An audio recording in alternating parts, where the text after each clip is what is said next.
Hello students, मैं आपको पढ़ा रहा हूं ग्रंथियां। इससे पहले वाली वीडियो में मैंने आपको बाह्य स्रावी ग्रंथि पढ़ाई थी और उसमें आपको यकृत यानी कि लीवर के बारे में बताया था। इस वीडियो के माध्यम से हम पढ़ेंगे अंतःस्रावी ग्रंथियां।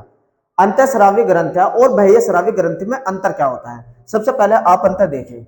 बाह्य स्रावी जो ग्रंथि होती है वो नलिका युक्त होती है, उसमें नलिका होती है, और ये मैंने बनाई अंतःस्रावी ग्रंथियां। ठीक है ना। इसके अंदर जो तरल पदार्थ भरा हुआ होता है उसे हम कहते हैं एंजाइम।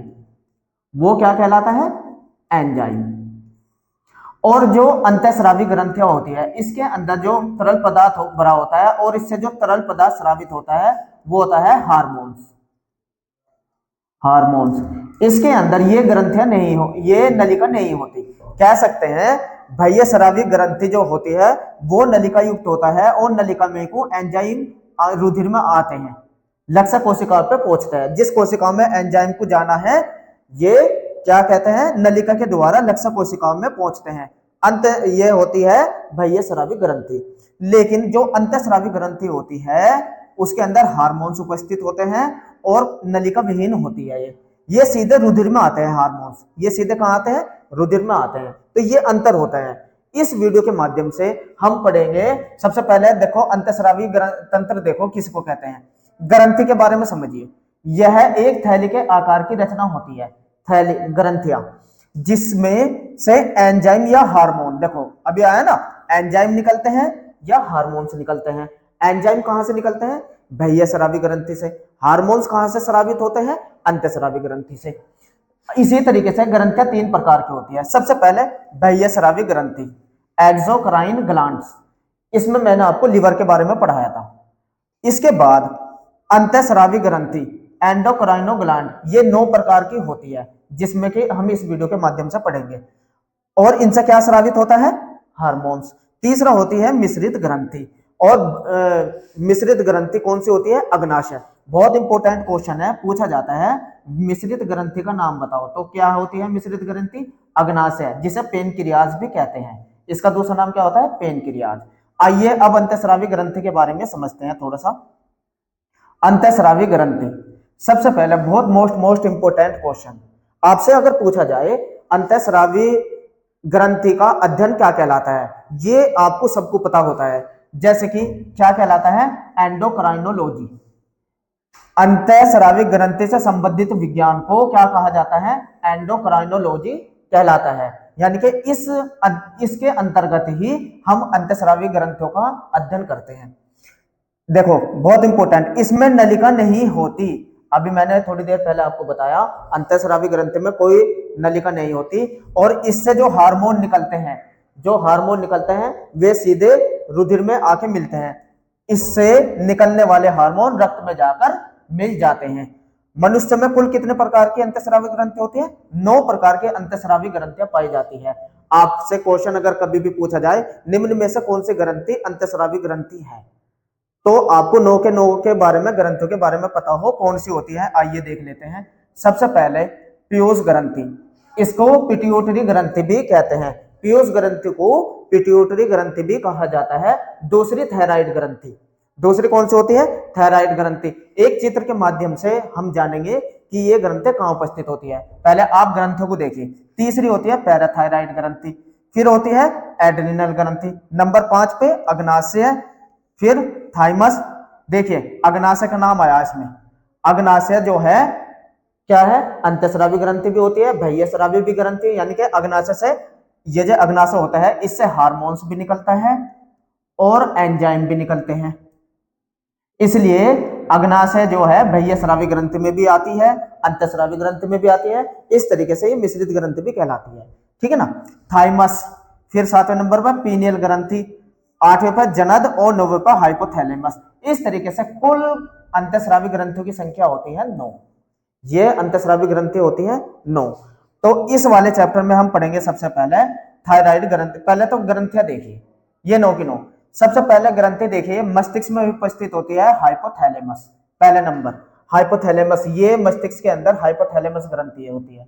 दूसरे नंबर की जो अंतःस्रावी ग्रंथि होती है वो होती है पीनियल काय, ये भी माइंड में होती है, देखिए मस्तिष्क में, इसे जानेंगे। और फिर तीसरे नंबर की पीयूष ग्रंथि, ये जो लगी हुई है ये क्या है, माइंड में ही पीयूष ग्रंथि। तो तीन प्रकार की ग्रंथि हमारे मस्तिष्क के अंदर अंतःस्रावी ग्रंथि पाई जाती है, पीनियल, हाइपोथैलेमस और पीयूष ग्रंथि।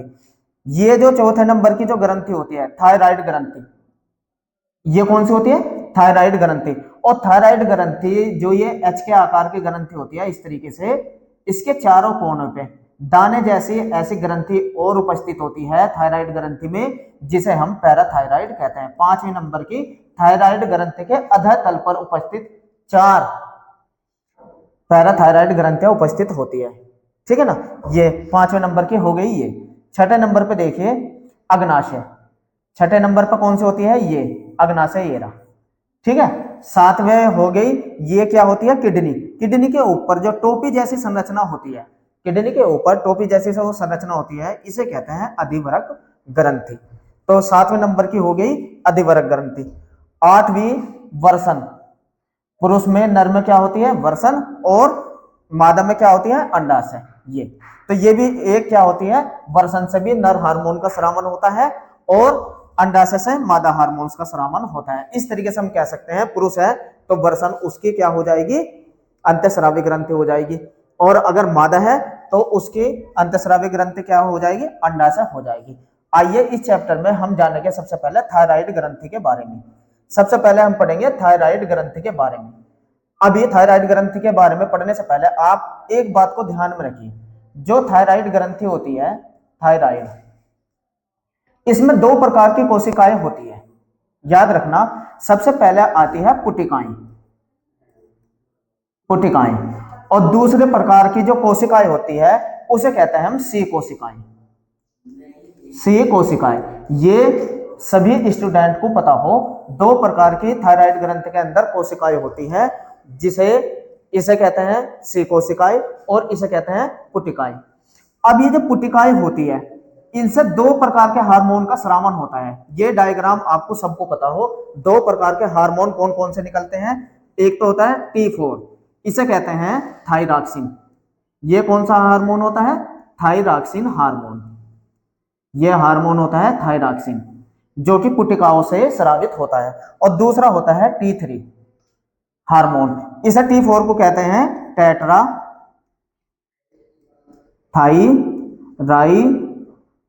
टेट्राथाइरॉक्सिन। इसका नाम होता है टेट्राथाइरॉक्सिन हार्मोन, रॉक्सिन, टेट्रा का मतलब 4, और इसका नाम हो जाएगा ट्राई थाइरॉक्सिन, यह हार्मोन। तो इससे 2 प्रकार के हार्मोन निकलते हैं थायराइड ग्रंथि की पुटिकाओं से। कौन कौन से, T4 या थाइरॉक्सिन। और जो सी कोशिकाएं होती है, इससे थायरोकैल्सिटोनिन, कैल्सिटोनिन, ये वाला हार्मोन स्रावित होता है, थायरोकैल्सिटोनिन। तो कुल मिला के थायराइड ग्रंथि से कितने प्रकार के हार्मोन स्रावित हो रहे, 3 प्रकार के, 2 पुटिकाओं से, 1 सी कोशिकाओं से। इसका डायग्राम भी बनाया हो, उस डायग्राम के माध्यम से भी जानेंगे। आइए सबसे पहले थायराइड ग्रंथि के बारे में जानते हैं। थायराइड ग्रंथि सबसे पहले बहुत इंपॉर्टेंट कौन सा है, यह सबसे बड़ी अंतःस्रावी ग्रंथियां है। थायराइड ग्रंथि कभी भी आपसे पूछा जाए कि शरीर के अंदर उपस्थित सबसे बड़ी ग्रंथि का नाम बताइए, अंतःस्रावी ग्रंथि की बात हो रही है। अंतःस्रावी ग्रंथि कौन सी होती है सबसे बड़ी, थायराइड ग्रंथि। इसका रंग होता है यह गुलाबी रंग के एच के आकार की होती है, एच के आकार की होती है। इससे स्रावित होने वाले हार्मोन निम्नलिखित होते हैं। अभी हार्मोन के बारे में मैंने बताया, 3 हार्मोन निकलेंगे, आगे देखेंगे। सबसे पहले इसका भार भी देख लीजिए, इसका भार होता है 20 से 25 ग्राम। वजन कितना होता है इस ग्रंथि का, 20 से 25 ग्राम। और सबसे इंपॉर्टेंट, इसकी पुटिकाओं, यानी कि यही कोशिका आ गई ना, पुटिकाओं में आयोडीन युक्त कोलाइडी द्रव भरा होता है, जिसे आइडोथायरोग्लोबुलिन कहते हैं। ये वाला द्रव भरा रहता है, क्या कहलाता है ये, आइडोथायरोग्लोबुलिन कहते हैं। यह वास्तव में एक प्रोटीन होती है। ये जो आइडोथायरोग्लोबुलिन होता है, ये एक प्रोटीन होती है। अब आप समझिए, प्रोटीन का निर्माण अमीनो अम्ल से मिलकर होता है। आपको पता है 20 प्रकार के अमीनो अम्ल होते हैं, 10 जो भोजन से मिलते हैं, 10 जो शरीर में संश्लेषण होता है। प्रोटीन बनती किससे है, ये बहुत सारे अमीनो अम्ल के अणु जब जुड़ते हैं, ये अमीनो अम्ल है, जब जुड़ेंगे तो तब जाके इसे पूरी की पूरी को हम कहते हैं प्रोटीन। समझ में आ गया।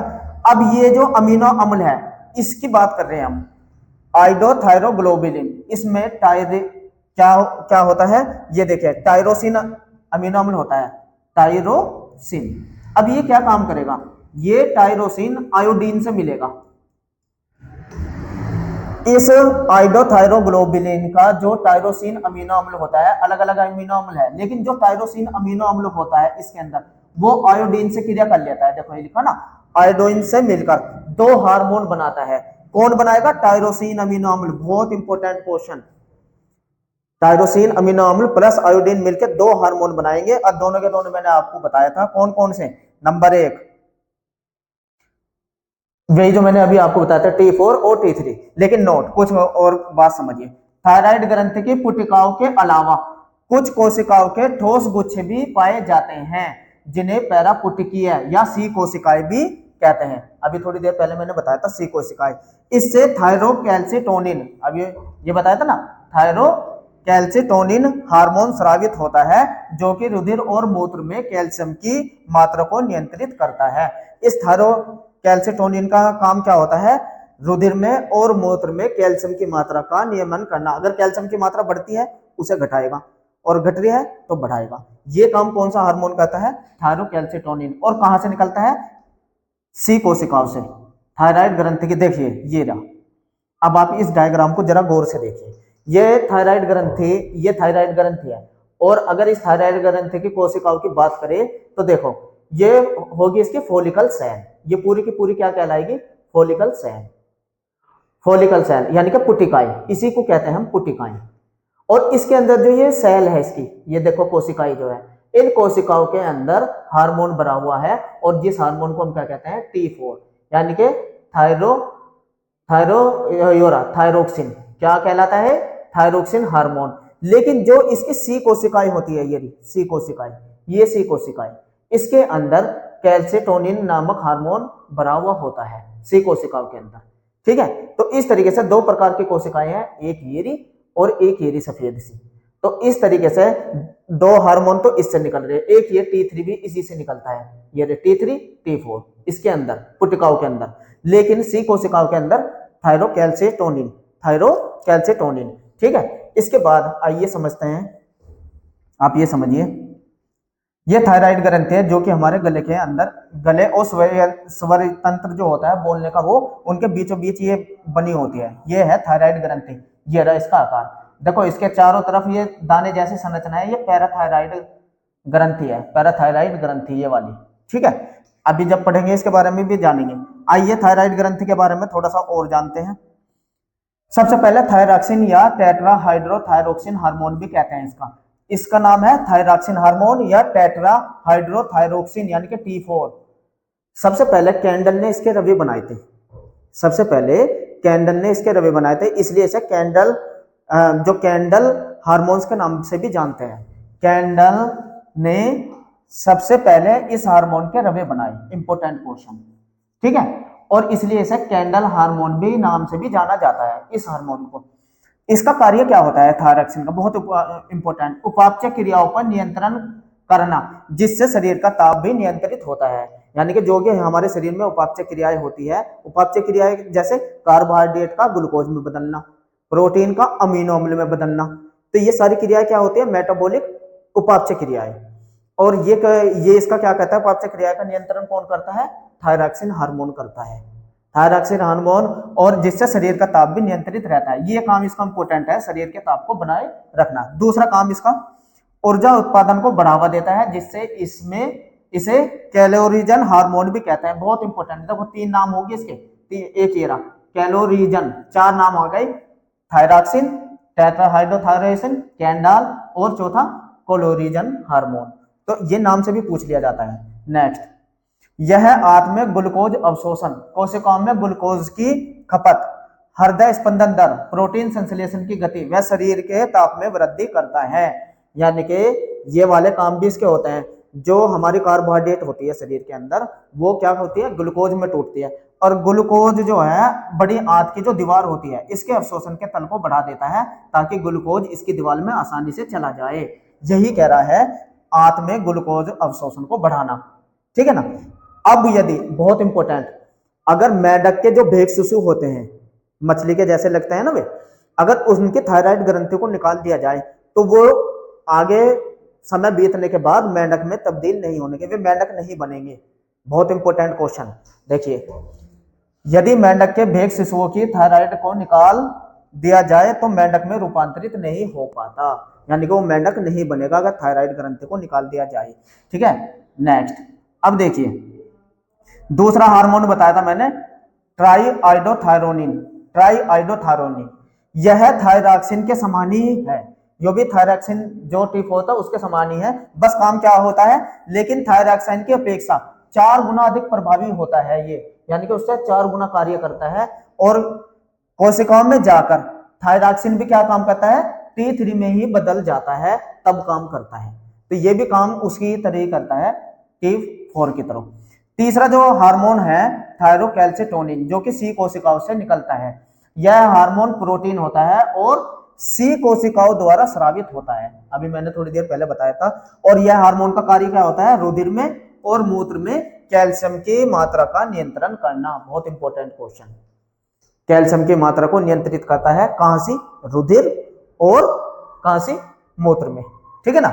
अब थायराइड ग्रंथि के विकार, यानी कि थायराइड ग्रंथि का अगर कम मात्रा में इसका स्रावन हो, का इससे जो तरल पदार्थ निकल रहा है जिससे हार्मोन निकलते हैं, अगर वो कम मात्रा में निकले तब कौन से रोग होते हैं, और अधिक मात्रा में निकले तब कौन से रोग होते हैं। आइए मैं आपको समझा देता हूं। सबसे पहले आप ये समझिए, अगर थायराइड हार्मोन के अल्प स्रावन, यानी कि थायराइड ग्रंथि से जो हार्मोन निकलते हैं वे कम मात्रा में निकले, अथवा आयोडीन की कमी हो जाए, अगर शरीर में आयोडीन की या पेशाब में मूत्र में आयोडीन की कमी हो जाए, तब इस रोग को हम कहते हैं हाइपोथायराइडिज्म। क्या कहते हैं, हाइपोथायराइडिज्म की स्थिति होती है। आइए अब मैं एक डायग्राम के द्वारा आपको समझा दूं। ये थायराइड का अल्पस्रावन है, थायराइड अगर स्रावन, अगर इससे थायराइड ग्रंथि का जब स्रावन होता है, अल्प दो तरीके से हो सकता है। अगर कम मात्रा में अल्प स्रावन हो,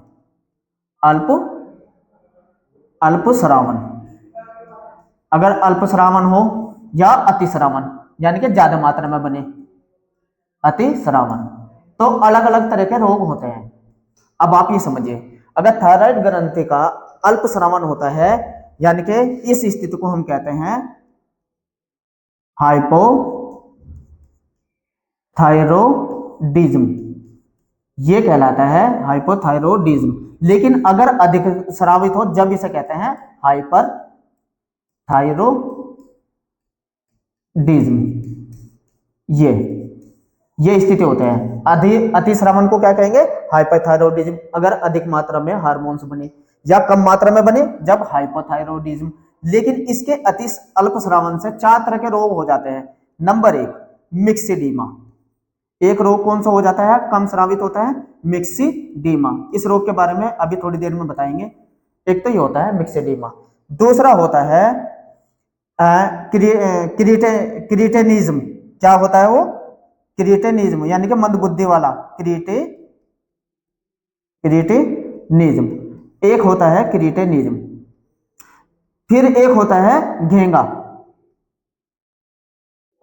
एक कौन सा हो जाता है, घेंगा रोग, यानी कि अल्प स्रावन से हो रहे हैं ये रोग, ठीक है ना।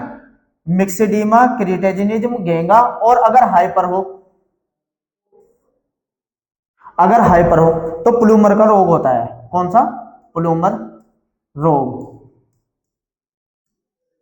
या नेत्र मोटी होकर बाहर आ जाती है, तो नेत्र गलगंड कहते हैं इसको, गलगंड, ठीक है ना, यानी कि नेत्र का मोटा होकर फूल के बाहर आ जाना। या ग्रीवा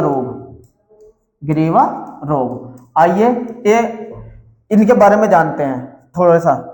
सबसे पहले एक रोग और होता है, क्रिटेनिज्म को हम जड़ मानवता भी कहते हैं, जड़ मानवता। इस रोग को हम जड़ मानवता भी के नाम से जानते हैं। आइए देखते हैं। अगर अल्पस्रावन हो, जड़ मानवता की बात करेंगे, क्रिएटिनिज्म, यह रोग बच्चों में होता है। सबसे पहली बात, यह रोग किसमें होता है? बच्चों में।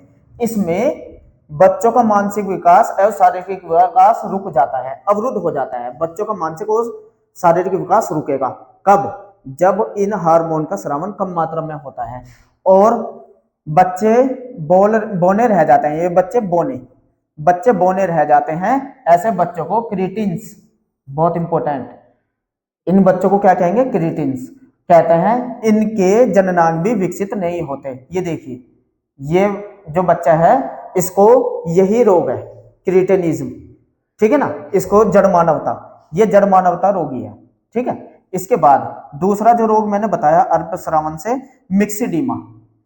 अब ये मिक्सिडीमा रोग समझिए, यो वयस्कों में होता है। वो बच्चों में रोग था, ये वयस्कों में क्या होता है? थायराइड अल्पस्रावन से होता है। वही अल्पस्रावन वाला रोग चल रहा। इसमें त्वचा के नीचे जो त्वचा होती है, चाहे हाथ की हो, चाहे पैर की हो, शरीर पे कहीं भी हो, श्लेष्म जमा हो जाता है। यानी कि क्या होता है? श्लेष्म जमा हो जाता है। इसका एक मोटा स्तर बन जाता है, शरीर फूला सा दिखाई देता है और सुस्त हो जाता है। श्लेष्म जमा होने से यह हो जाता है। और बाल भी झड़ने लगते हैं, स्मरण शक्ति कमजोर हो जाती है, त्वचा पीली पड़ जाती है तथा जनन क्षमता भी कम हो जाती है। थायरॉक्सिन देने से यह रोग दूर हो, जो अल्पस्रावन वाले रोग होते हैं, अगर उसे थायरॉक्सिन दिया जाए तो ये रोग दूर हो जाते हैं। चाहे वो पहला वाला रोग था जो मैंने क्रिएटिनिज्म बताया था, जड़ मानवता, चाहे ये रोग हो। देखिए ये इसका चित्र है, ये देखिए त्वचा पे श्लेष्म जमा हो जाते हैं, ये देखिए पैरों पे, तो यही कहलाता है, ठीक है ना। यही क्या कहलाता है? मिक्सिडीमा। और कब होता है? जब अल्पस्रावन होता है, ये वयस्कों में होता है। नेक्स्ट तीसरा रोग देखिए, घेंगा। घेंगा कब होता है? थायराइड ग्रंथि के बड़ी होकर फूलने को घेंगा कहते हैं। जो गले में थायराइड ग्रंथि होती है वो फूलकर बड़ी हो जाती है। और कब होती है?